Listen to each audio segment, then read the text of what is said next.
నమస్తే, welcome to I dream. ప్రస్తుతం నాతో పాటు ఉన్నారు సీనియర్ హైకోర్టు అడ్వకేట్ ఉదయకాంత్ గారు. మాట్లాడదాం సార్. నమస్తే. నమస్కారం అండి. సార్, కుకట్పల్లిలో ఒక దారుణమైనటువంటి ఘటన. భార్య ఉండగానే ప్రవీణ్ అనేవాడు రెండో పెళ్లి చేసుకున్నాడు, మహేశ్వరి అనే అమ్మాయిని. మొదటి భార్యకి 2 పిల్లలు ఉన్నారు. వీడు పెళ్లి చేసుకోవడమే కాక ఆమెతో సఖ్యతగా ఉన్నటువంటి ఫోటోలు వీడియోలు కూడా చూపించి ఇంకా మానసిక క్షోభకు గురి చేశాడు. ఆమె ఆత్మహత్య చేసుకుంది. తన 2 పిల్లలకి ఉరేసింది. తాను కూడా వాళ్ళు చనిపోయాక ఉరేసుకొని చనిపోయింది సార్. మరి ప్రవీణ్ అనే వ్యక్తిని కఠినంగా శిక్షించండి, అతన్ని ఉరి తీయండి, చంపేయండి అని చెప్పి కుటుంబ సభ్యులందరూ కూడా పెద్ద ఎత్తున డిమాండ్ చేస్తున్నారు. మరి ఇలాంటి వ్యక్తికి ఎలాంటి సెక్షన్స్ కింద కేసు నమోదవుతుంది, ఎలాంటి శిక్షలు పడే అవకాశం ఉంది, ఏమంటారు? రీసెంట్గా జరిగిన incident section 108 abatement of suicide. అంటే ఎప్పుడైతే ఒక వ్యక్తి చనిపోయేటప్పుడు ఎవరైనా ప్రేరేపిస్తే, ఎవరైనా కారకులైతే చనిపోయేటప్పుడు నా చావుకు కారణం వీళ్ళని చెబితే అది డైయింగ్ డిక్లరేషన్ అవుతుంది. చావుకు ప్రేరేపిస్తే అబేట్మెంట్ అవుతుంది. అబేట్మెంట్ ఆఫ్ సూసైడ్ అనేసి అంటాము. దీన్ని BNS 108 సెక్షన్ కింద కేసు రిజిస్టర్ అయింది. ఎంక్వైరీ జరుగుతుంది. మీరు అన్నట్లుగా ఇమ్మీడియట్గా శిక్ష పడాలి అండ్ ఉరి తీయాలి, పొడి చేయాలి, నరికేయాలంటే ఇప్పుడున్న జ్యుడిషియల్ సిస్టంలో అంత సినిమా లేదు. అది అయ్యే పని కాదు. వాస్తవం చెప్పాలంటే పోయిన ప్రాణాలు అయితే తిరిగి రావు. పోయిన ప్రాణం ఒక్కటంటే ఇక్కడ ఒక్కటి కాదు, 3. తల్లి 2 పిల్లల్ని చంపేసింది, తల్లి కూడా చనిపోయింది. ఈ ప్రవీణ్ అనే వ్యక్తి అసలు ఎందుకు ఇంకొక ఆమెను పెళ్లి చేసుకున్నాడంటే, ఫస్ట్ మీరు ఓపెనింగ్లో చెప్పాల్సింది ఏంటంటే, ఫస్ట్ లవ్ మ్యారేజ్ ఇలా, సెకండ్ మళ్ళీ లవ్ మ్యారేజే. ఇదివరకు ప్రేమ గుడ్డిది, మూగది, ఎడ్డిది అనేసి అనుకున్నాం. కానీ ఈరోజు ఆలోచిస్తుంటే ప్రేమ కూడా ఒక క్రిమినల్ది అని కూడా చెప్పుకోవచ్చు. దానివల్లే చాలా జరుగుతున్నాయి, చాలా అగత్యాలు జరుగుతున్నాయి. బికాస్ ఆఫ్ దిస్ లవ్ మనం చూస్తున్నాము. ప్రేమ అనే పదం వస్తున్నది, కానీ ప్రేమ అనే పదంలో అసలు ప్రేమ అనే పదంలోనే ప్రేమ ఉన్నది, కానీ ప్రేమించే ఆడవాళ్ళ లైఫ్లో ప్రేమ లేదు, మగవాళ్ళ లైఫ్లో ప్రేమ లేదు. ఫస్ట్ వైఫ్ని చంపేసినట్టు సెకండ్ వైఫ్ని చంపడానికి గ్యారెంటీ ఉందా? It's all about his mentality కదా, ఆయన వ్యక్తిత్వం కదా. ఇంకొక ఆమెతో మంచిగా ఉంటుండే గ్యారెంటీ ఉండదా? ఇదే ప్రేమ సెకండ్ ఆమెను ప్రేమించినాడు, ఇదే ప్రేమ ఫస్ట్ ఆమెను ప్రేమించినాడు. ఫస్ట్ ఆమెకి 2 పిల్లలు పుట్టిన తర్వాత ఆ పిల్లల మీద కూడా ప్రేమ లేకుండా వాడు ప్రేమించిన వ్యక్తిని చనిపోయేదాకా అబెట్మెంట్ చేసినాడంటే, ఆ సిచ్యువేషన్ కూడా క్రియేట్ చేసినాడంటే ఇంకొక వైఫ్ని మంచిగా చూసుకుంటానే గ్యారెంటీ ఏమైనా ఉన్నదా? ఇంకోటి అటు చూసుకోవాలంటే ఫస్ట్ ఆఫ్ ఆల్ ఆ క్యాండిడేట్ ఇప్పుడు బయట ఉంటాడా? అట్లీస్ట్ ఒక 2.5-3 నెలలు అయితే జైల్లో ఉంటాడు. నిజంగా ఎవిడెన్స్ ప్రూవ్ అయితే శిక్ష పడుతుంది. శిక్ష పడితే అప్ టు 10 years బయటికి రాడు. అవసరమైతే డెత్ ఇంప్రిజన్మెంట్ కూడా ఇవ్వచ్చు. ఈ సిచ్యువేషన్లో అంటే very pathetic condition. First wife చనిపోవడమే కాక సెకండ్ వైఫ్ కూడా చనిపోయింది. సో ఇటువంటి పరిస్థితులు ఎదురైతే మీరు అన్నట్లుగా ఇమ్మీడియట్గా శిక్షలు పడి వాడిని ఉరి తీసేసి మొత్తము ఎట్లా అంటే పబ్లిక్లా ఉరి తీసేసాలి ఇటువంటి వాళ్ళను. వెన్ ద మదర్, కన్న తల్లి 2 పిల్లల్ని చంపేసేంత వరకు కూడా వాడు ఆ అమ్మాయిని అంత స్టేజ్కు తీసుకురావడానికి గల కారణము ఏమై ఉంటుంది? ఎంత ఆమెను మానసికంగా వేధించి ఉండాలి. అవును, రైట్ సార్. సో అటువంటి వేధింపులకు గురైన వ్యక్తి తట్టుకోలేక వాళ్ళని చచ్చిపోతారు, కానీ పిల్లల్ని చనిపోయిందంటే ఈమె చనిపోతే పిల్లలకి ఎటువంటి ఆదరణ లేదన్న విషయం ఆమెకు పూర్తిగా తెలుసు. వాళ్ళు ఎట్లా బ్రతుకుతారన్న ఆలోచన ఆమెకు ఉన్నది. అటువంటి సిచ్యుయేషన్స్ క్రియేట్ చేసినంటే అటువంటి వాళ్ళను ఖచ్చితంగా మీరు అన్నట్టుగా క్రూయల్గా వాళ్ళని శిక్షించాలి. At the same time speedy justice రావాలి అండ్ ఇమ్మీడియట్గా వాళ్ళని పనిష్మెంట్ పడాలి. అండ్ పనిష్మెంట్ పడ్డ తర్వాత కూడా మీలాంటి ఛానల్ మళ్ళీ మాట్లాడాలి. కానీ మన జ్యుడిషియల్ సిస్టమ్ అట్లా ఎంత ఇమీడియట్గా శిక్ష పడే విసులుబాటు లేదు. సార్, ఇప్పుడు 3 చనిపోయారు కదా. అవును సార్. తీవ్రత ఎక్కువ ఉంటుంది అంటారా ఇతని మీద? ఆమె 2 పిల్లల్ని ఆమె చంపింది, తర్వాత ఆమె కూడా చనిపోయింది. 3 చావులు కూడా ఇతనికి ఎందుకు వస్తాయి? టెక్నికల్ చట్టంలో ఒకటండి. ఇప్పుడు 3 చనిపోయిన కదని చెప్పి 3 సార్లు ఉరి తీయరు. 3 చనిపోయిన కదని చెప్పి 3 సార్లు పనిష్మెంట్ ఇయ్యరు. రైట్. శిక్షను ఆ చట్టంలో ఏదైతే శిక్షను నిర్దేశించి పనిష్మెంట్ ఉన్నదో అంత మట్టుకే పనిష్మెంట్ ఇస్తారు. సో దీంట్లో up to 10 years or life imprisonment కూడా ఇవ్వచ్చు.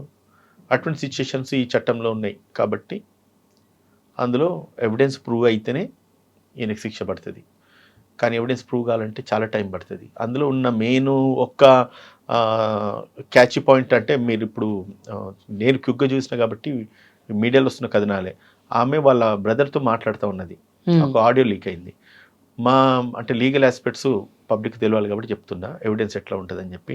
ఆమె చనిపోయేటప్పుడు నా భర్త నన్ను ఈ రకంగా వేధించినాడు, ఈ రకంగా ఇబ్బంది పెట్టినాడు, తనతో ఉన్నాడు, ఇంకొక వైఫ్తో ఉన్నాడు, నన్ను ప్రేమించి పెళ్లి చేసుకున్నాడు, మళ్ళీ ఇంకొక ఆమెను ప్రేమించి పెళ్లి చేసుకున్నాడు, ఆమెతో ఎట్లా జీవిస్తూ ఉన్నాడో ఏం చేస్తున్నాడు అన్నది వాడు ఒక శాడిజం, క్రూయాలిటీ కనబడుతుంది.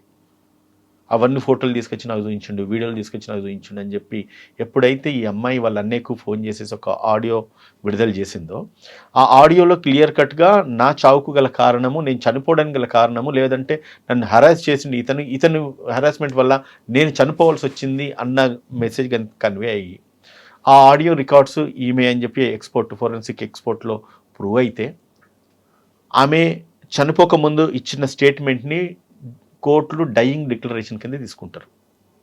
అంటే మరణ వాంగ్మూలం అంటాం కదా, ఒక వ్యక్తి చనిపోకముందు తన చావు గల కారణాలు చెబుతూ చనిపోతే దానికి ఎవరైతే కారకులు అవుతారో వాళ్ళు ఖచ్చితంగా దానికి బాధ్యత వహించాల్సింది. ఆమె స్టేట్మెంట్ను డయింగ్ డిక్లరేషన్ కింద పరిగణలోకి తీసుకొని ఎవరైతే ఆమె చావుకు కారణమైనారో వాళ్ళని శిక్షించడానికి స్కోప్ ఉంటుంది. ఓకే. సో ఆమె స్టేట్మెంట్ ఒకటి ఇంపార్టెంట్. అట్ సేమ్ టైం ఇదివరకు అందులో కూడా ఏమైందంటే ఈ అబ్బాయి ఇట్లా చేస్తుండని చెప్పి అమ్మాయి వాళ్ళ పేరెంట్స్కి చెప్పుకోవడము, ఆ అమ్మాయి యొక్క పేరెంట్స్ ఈ అబ్బాయిని పిలిపించడము, మాట్లాడడం, సర్ది చెప్పడం, నచ్చి చెప్పడం అన్నీ జరిగినాయి. జరిగిన తర్వాత అబ్బాయి సరిగా ఉంటానని చెప్పి ఒప్పుకొని మళ్ళీ హైదరాబాద్కి వచ్చేసి కుక్కటిపల్లి వాళ్ళు ఎక్కడ మళ్ళీ హైదరాబాద్కి తీసుకొచ్చి ఆ అమ్మాయిని అదే రకంగా టార్చర్ చేసి చనిపోయాడు.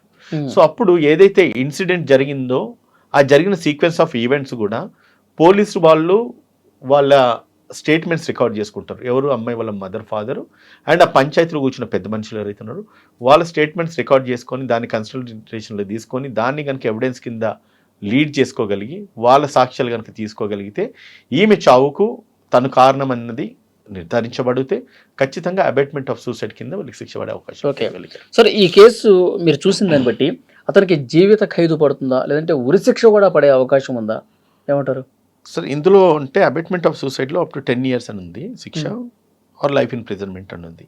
ఓకే, అంటే 10-14 లైఫ్ ఇంప్రిజన్మెంట్. ఓకే, అంటే జీవిత ఖైదు అంటే 14 సంవత్సరాలు కదా. జీవిత ఖైదు అంటే 14 years అండ్ అబౌట్ 10 years ఖచ్చితంగా జైల్లో ఉండొచ్చు.